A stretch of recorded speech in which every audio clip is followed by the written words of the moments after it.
Yes. Nigeria's forthcoming centennial.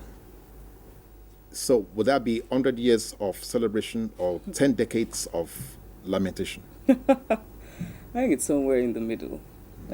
Maybe closer to lamentation, closer to a sense of disappointment. I think that anybody who cares about Nigeria and who isn't disappointed in Nigeria doesn't care enough. We look.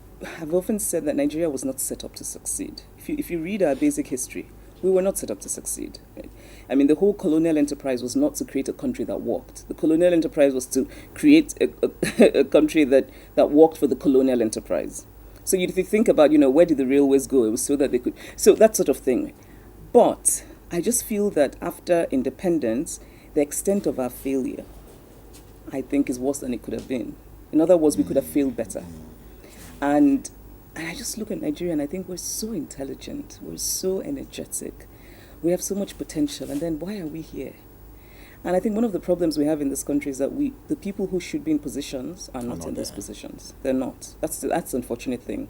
Because you meet people in this country and you think they're so intelligent, they're so knowledgeable, they're so able, but then they're not there. Instead, we have, sadly, in positions of power. Now, so that means we should not be looking towards celebration of the centennial. I don't know about celebration. I also feel like we too easily celebrate. We're very quick to celebrate things. And I wish we wouldn't. I wish we would sort of sit back and say, we need to fix things, I wouldn't celebrate. I would be reflective. Yes, yes. And I think that, again, should bring to the table Half of a Yellow Sun. He won the Orange Prize in 2007. One of the rarest reviews he got came from, of course, we just couldn't describe any, but the father of African, modern literature. That's Chinua Achebe. Now, he said in that, when he was reviewing your attempt, he says, we do not usually associate wisdom with beginners. But here is a new writer endowed with the gift of ancient storytellers.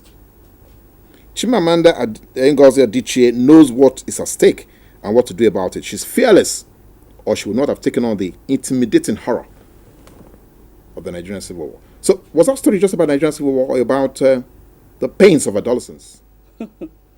No, I think it was about that period of our history. It was about. It was a human story. I wanted it to be a human story because I think people have done non-fiction accounts of the war. I read everything that's been written about that period. Every single book at the time I read.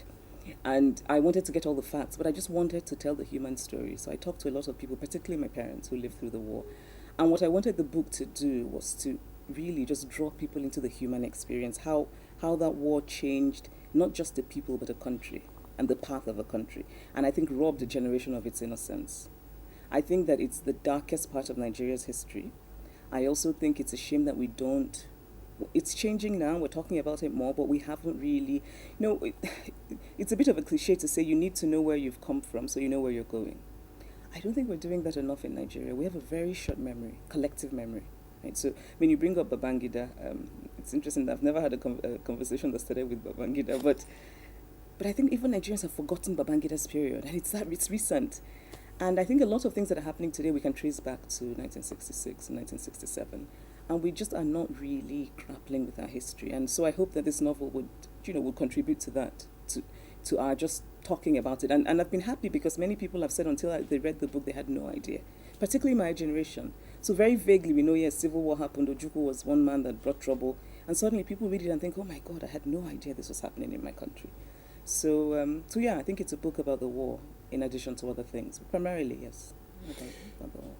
Now, coming from there up to now, cliches or no cliches, so is it a systemic failure that we cannot seem to be able to think back? Or is it because, like you said, we are caught in this harried trap? We want to get there quickly, so everybody seems to just take on the convenient routes. Let's forget about the past. Let's just move on. Is that a national problem? I don't believe in systemic problems. I think that people can. I think sometimes it takes one person to make a difference. Okay. I really believe that. It's a bit worrying if we talk about systemic. It sometimes makes it seem so impossible. Right, and I don't think it's impossible. I think change is very possible. Just imagine if we had one person who, just in small ways. For example, in Lagos State, I have many problems with some of the choices that Governor Fashola has made, but I admire him. And for me, he's an example of how you can, in fact, do okay in a state in Nigeria, right? You can, in fact, think about your citizens as human beings. I mean, that's not always happened, such as when they go and clear a place where human beings live as though they're animals there. But just in general, and just imagine if we had somebody who was president, who was really determined to change Nigeria, and it takes sacrifice. That's the thing, because whoever decides to do that is somebody who's living for glory, and by which I mean glory that happens later, not now, because people will hate that person. There'll be a lot of pressure, but it can take one person. I really believe that it can take one person. So I don't think it's systemic at all. Okay, now, but we don't want to blame the system, but look at our educational, disposition right now. We are now breeding generation of screen gazers. Yes. People don't read anymore. I mean, look at where you're coming from. You look at the depth of what you have brought into some of the works. Do you think we have the generation to understand what you're saying? I think that's that's an interesting expression, screen gazers. The problem isn't because you can read on that iPad. That I never. When I travel, I read on my iPad because it's just easier than carrying all of this. Because your mind is cultured to read. I think that's so. It's not so much about how we read; it's about have we made it possible for our children to think of reading as something they have to do. That's really what the problem is. I mean, now it's shocking to me that young people will say, 2 pages, that's too long, go. And I'm thinking, what? So now everybody wants a summary of everything. It's a shame. It's also our educational system. We have a system that what it trains people to do is cram and spit out. So you have summaries and you have, those books that instead of reading the actual literary text, you go and read the Spark Notes. Yes. I think it's terrible. But again, it can change. So if I were education minister, I don't want to be, by the way, I'm just giving an example. My focus would be, I would totally change the curriculum. I would make narrative a central part of our system. I would make it so that young people, it doesn't matter whether you're in the sciences or in the arts, you have to read.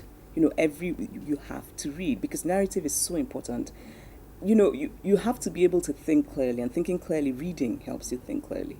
And if you start very young, by the time people are a bit older, they no longer will say, 2 pages, no, it's too long, go, And that I'm sure you've heard that, again, another cliche about if you want to hide something from a black person, put it in a book. Yeah. It's a shame that such a cliche even exists, right? I mean, but that must be from the truth. Or presumed truth. Then we need to change it. That's the perception we are talking about. Now, let's look at what you said here. You said, this is from another interview I think you had with somebody. I think my vision is too dark, and if I write a children's book, someone might die, and the poor children will be traumatized. But I think Nigeria is full of wonderful writers who are doing children's fiction. Now, are we denying that pernicious trauma is not part of our central life in Nigeria? No, we're not denying that. What I might argue is that at what age do we need to introduce children to that, right? So do I want a 5-year-old reading about the terrible things that happen in Nigeria? I'm not sure. Maybe when they're 10. So I think this person had asked me about, right? No, I don't believe in hiding children from the reality of life. There's which is one of the things I like to criticize Americans for, because I think there's an assumption that you shield children from, and I just feel life is about plus and minus, and I think children should be exposed to both. But again, do we really want 4-year-olds and 5-year-olds reading? I mean, so I think maybe when they're 10 or 12 or 13. So that's why I said I'm not sure I'm going to write a children's book, because my vision is dark. So before I know it, somebody. I'm sure you're going to come back to that children's book stuff later. But let's look at this. In Africa, we virtually live in our books live with us, our stories live with us, and I'm sure capturing that will not have any age divide. So when are you going to begin to say to, for instance, what we're doing at Nollywood, what we're doing in some schools, how do we begin to actually situate the Nigerian experience, the contemporary Nigerian experiences in what we're seeing around us? I think it's changing, isn't it? Well, Nollywood, for example. It has to. We need the ogas at the top. We do. I mean, we're known to be very aggressive people and very loud people in general. But I also think we're followers. Nigerians are very good followers. And And they just need to see a figure that's followable to make up that word, and they will follow. I think, for example, an Oga at the top in Nollywood, who suddenly decides, you know what, we're not going to cut corners anymore. We're not going to tell stories that are absurd anymore. And people will Stories watch that are it. too loud. Yeah, people will watch it. That's the thing. People do like quality. But you're just throwing out rubbish and people are just consuming rubbish. When you start to produce quality, people will say, very good. And they will follow it. So it just needs, I think it needs people with vision, a few people with vision. But that is how societies have changed throughout history. It's never been sort of a mass revolution where things change for the better. It's always very small pockets. And we have those people in Nigeria, but maybe we just don't have them where they're supposed to be. Again.